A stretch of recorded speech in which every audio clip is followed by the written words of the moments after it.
Howdy, I'm Bob Terry. Welcome to the Forsaken Westerns. Up next, we've got an episode about a gunfighter that's just gotten out of prison. And he has some tough decisions to make. Does he go back to his old ways, or does he seek redemption? The title of this episode is Silver Saddle, an appointment with the past. And our stars are Mark Stevens, Louis Jean Hyatt, Trevor Bardette, Jacqueline Green, and Paul Brinegar. Sit back, relax, kick your boots up, and enjoy this. And we'll see you after the show.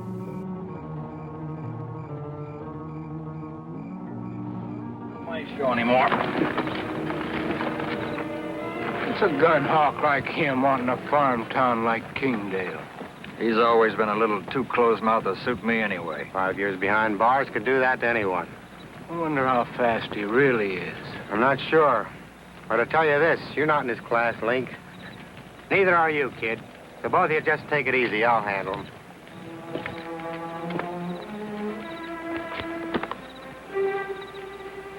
So you're really quitting, huh? That's right, Jack, I'm quitting. I'm the boss of this outfit, Monty. You go right on bossing it. Like I said, I'm pulling out. Bank talk scare you? You know better than that, Jack. If you made up your mind about that bank job, you go right ahead. Stay out of Kingdale, that's all. Look, Monty, that hot temper of yours might get you in trouble riding alone. Maybe you might talk too much. Yeah, I might go to the law. I'm not wanted anymore. I put in my time. I think you better stick with us, Monty. Like I said, Jack, stay out of Kingdale till I'm through my business, that's all. Suppose I tell you you can't go. That'd make it your play, Jack.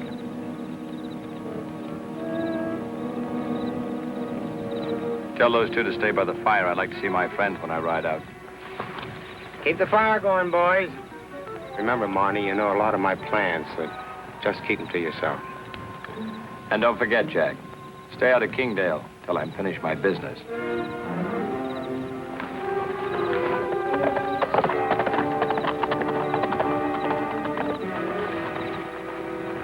You gonna let him scare us off?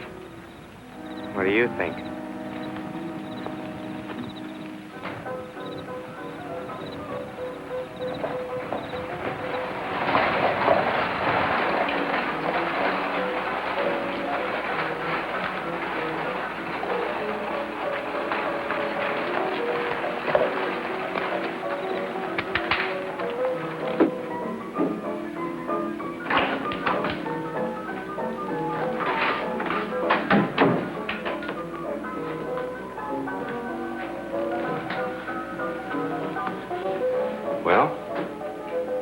Well, what?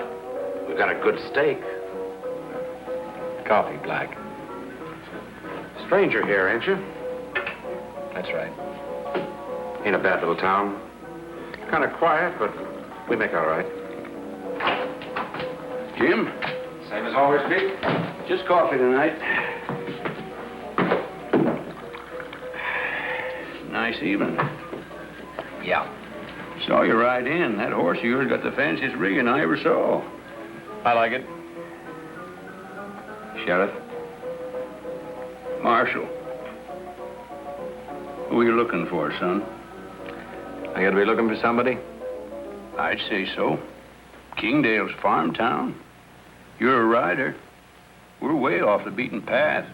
Only strangers we ever see around here are commercial men. You ain't one. I'm just riding through, Marshal. Well, just thought maybe you might be looking for somebody, huh? My name's Pete Winthrop. I know everybody around here. Thought maybe I might be able to help you if you was looking for somebody. You know a place I can bed my horse down for the night? Kelly's place, north end of town. He's the cheapest. He lets you sleep in his hay mound. I didn't know my being broke showed. Kelly might buy that saddle of yours, too, if you're mind to sell it. Thanks.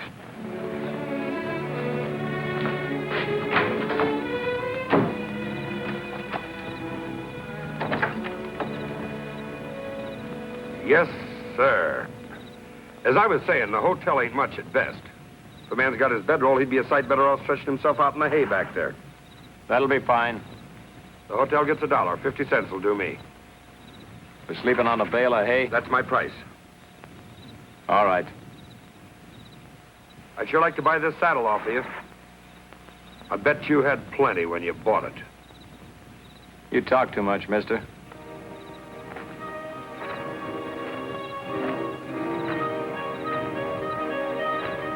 Kind of a mean one, ain't he? Could be, Kelly. Could be. That chill he's got in his eyes would freeze a rattler. It's just the look of a man who's looking.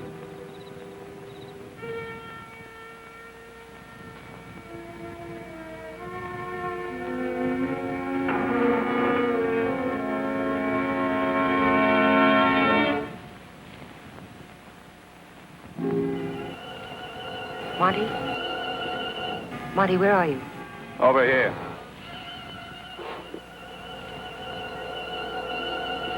It's so dark I can't see you clearly.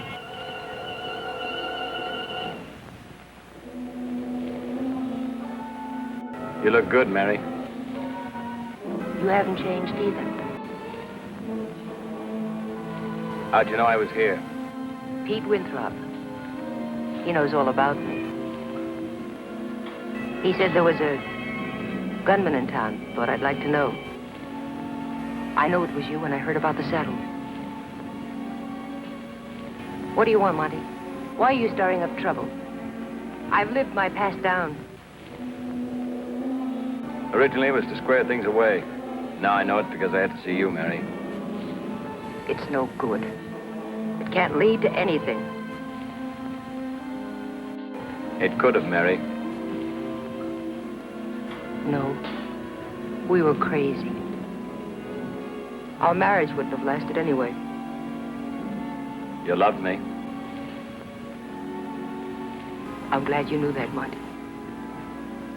We can love each other again. No, Monty, no.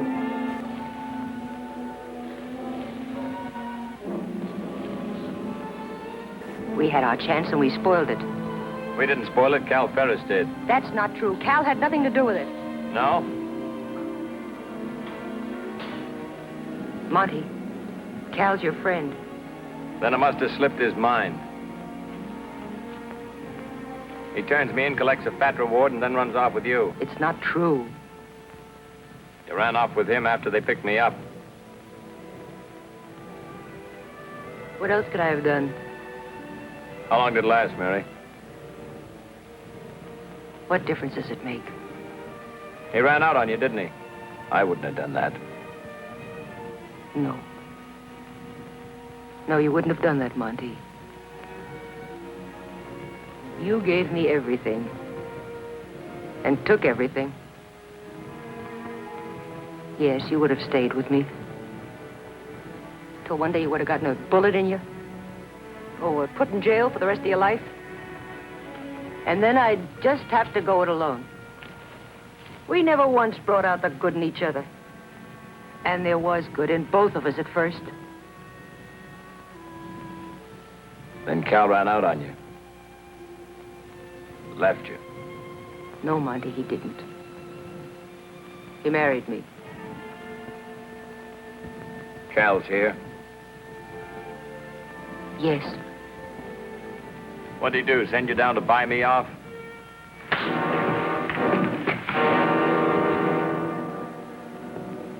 He doesn't know you're here yet. He would have been here himself if he knew. Tell Cal I'm here. Leave us alone, Monty. Tell him I'm here, Mary. Haven't you destroyed enough? Do you want me to beg? Is that what you want? Listen to me, Monty. It hasn't been easy for Cal and me either. The divorce, moving out here, starting from scratch. But we've built a life for each other here. It's a good life. Please, please, don't ruin it. You heard what I said, Mary. Tell Cal I'm here.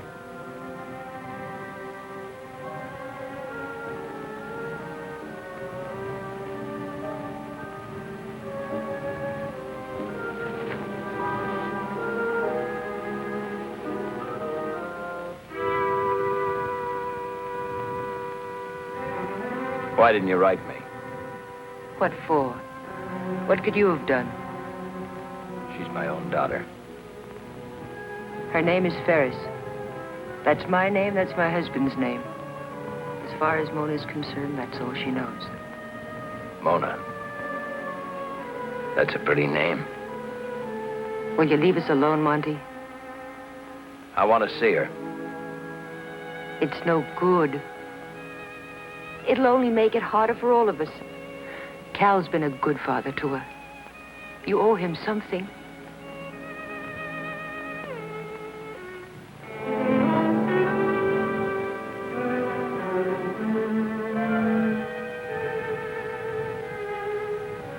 You're the only one that counts, aren't you, Monty? You're not even big enough to consider your own daughter. What about the 5 stinking years in that hole? What about the 5 years that Cal spent working day and night in the bank to support his family? Do you think that was easy? The bank. You said the bank, Mary. So our Cal's a banking man, huh? Monty.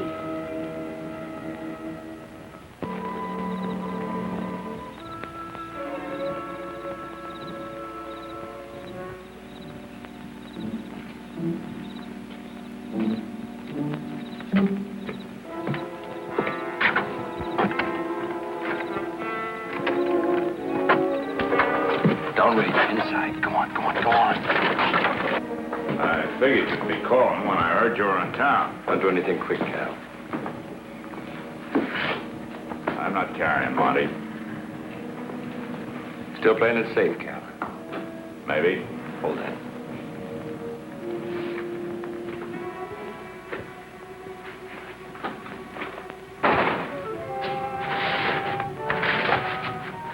All right.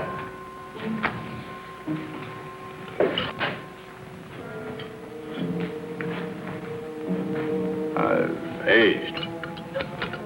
Or maybe it's this night work. Well, what is it, Monty? If it's killing you're after, you might as well get at it. I haven't used a gun in 5 years, so you might as well cut me down now. That's pretty big talk, Cal, when you're playing it safe with no gun. Take it. What's the matter, Monty? You afraid your gunman's reputation will fall on its ear if you do it this way? Do you really think that gun is going to settle anything? It'll settle this if you're man enough. Take it. Go on, take it.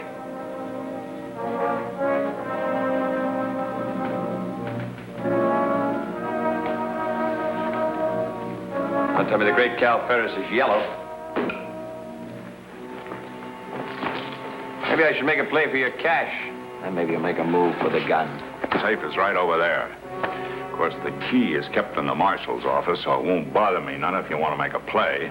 The few bucks I got on me aren't worth fighting over. Pretty smart, Cal. You got it all figured out.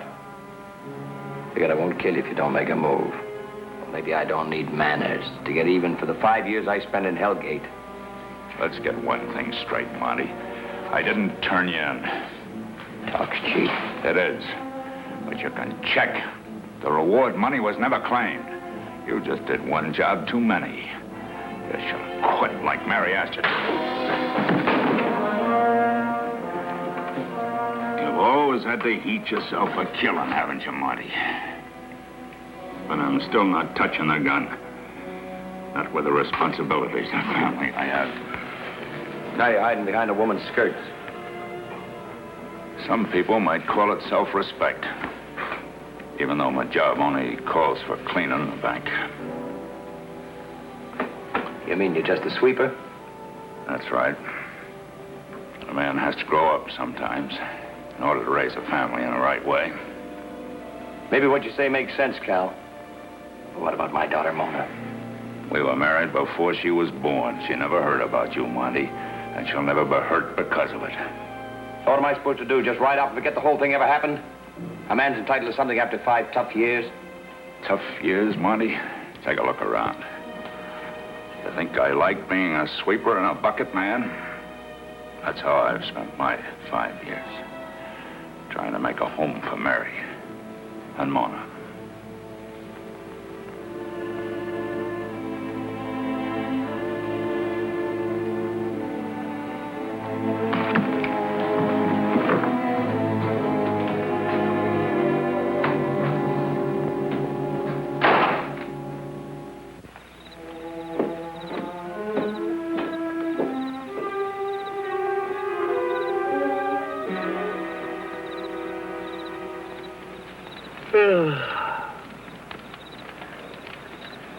How long are we going to sit around? I'm getting tired of waiting.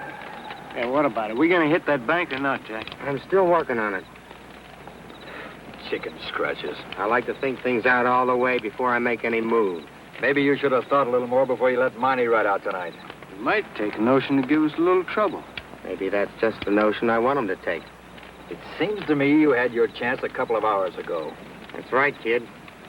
Except I like to pick my own time and my own place. Come on, we're moving on.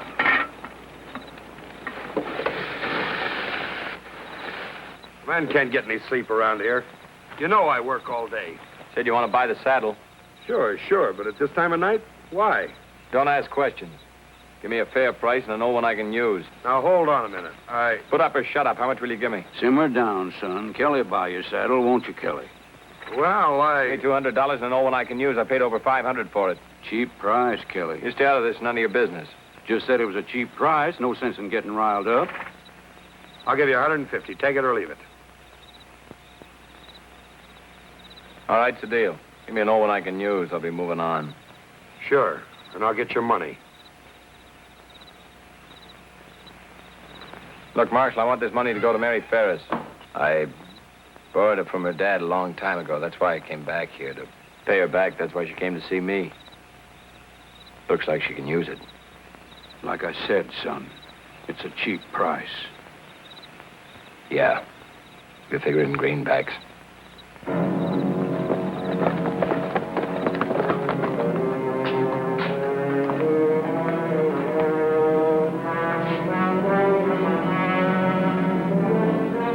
Bucket man's still inside, but he'll be finished soon. He's putting away his stuff now.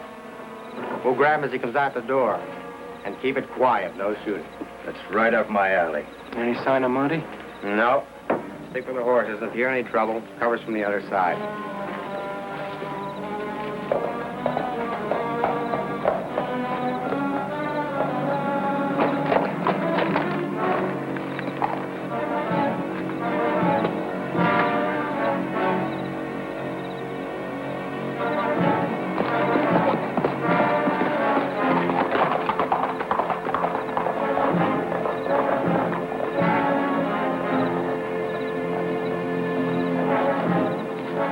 Night, Kelly. Good night, Marshal. Well, thought you'd left town. Your two-bit bank's about to be held up. You haven't got much time. How many are there? I saw 3 horses. They could be packing double. I don't know. Maybe they're friends of yours. We haven't got much time. We? I figure it's too big a job for one man to handle alone. Or is it because you want to make sure Cal Ferris doesn't get hurt? You think you know an awful lot, don't you, Marshal? What makes you think you're such a mystery, Clovis? Ever hear of a gunslinger with a private life? What's going on here? Hold the horse, Kelly. Let's get moving.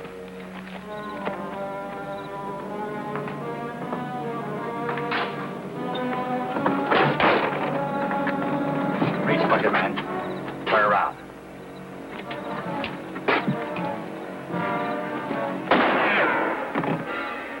Get him back inside, Cal. Hold it, son. Drop your gun. Face the wall.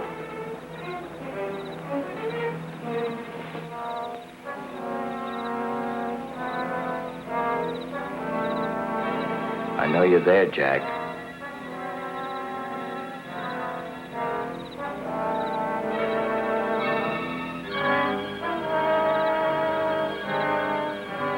Jack, I'm through my business.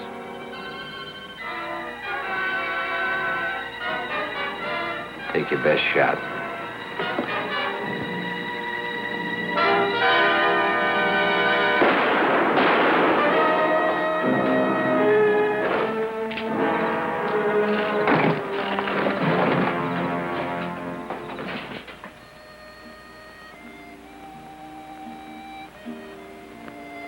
How you feeling, son? Rotten. Could have been worse. Doc says you had a pretty close call. At least you're alive. That's something to be thankful for. Yeah. You made a pretty good haul, Marshal. Jack Renton, Link, Pinot Kid. And Monty Clovis. Running around with known criminals. Violated your parole, son. Yeah. You know, sometimes it's harder for a man out of jail than it is in, don't you reckon? I guess so. Now take you. Jail's too good for you. So I'm going to say that you're working for me as my appointed deputy. You don't have to give me anything. I'm not giving you anything. Just remember, you got to make it for yourself. What difference does it make now? Might make a big difference. You ain't never going to find out till you stop feeling sorry for yourself. Well, I got to get moving, son. Maybe I'll see you again sometime. You can go in now. Hello, Monty. Mary, Cal. Who's he? He's your daddy's best friend, darling. Are you my daddy's best friend? No, honey, you got it wrong. Your daddy's my best friend. I like you. Do you have a little girl, too? As a matter of fact, I do. Just about your age. But I'm big for my age. Aren't I, Mother? Yes, you are, darling. See? You'd never know I was only 5. Yeah, that's right. I never guessed it. Are you very sick? Pretty sick. Are you going to get well? I'm not sure. What about your little girl? You better get well for her. You know something? I never thought about that. And then you can come and see us. Well, I don't live in this part of the country. But I may be riding back here again someday. I might just have a big surprise for you. Providing you're a good girl. I promise. Good.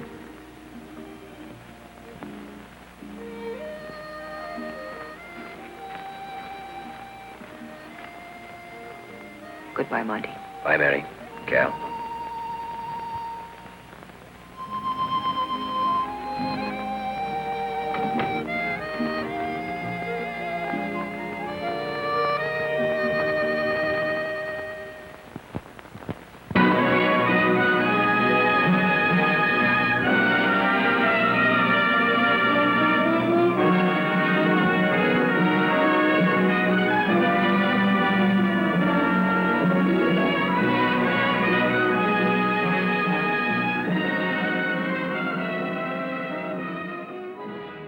Thank you for joining us for another great episode of classic TV from the golden age of television. My name's Bob Terry.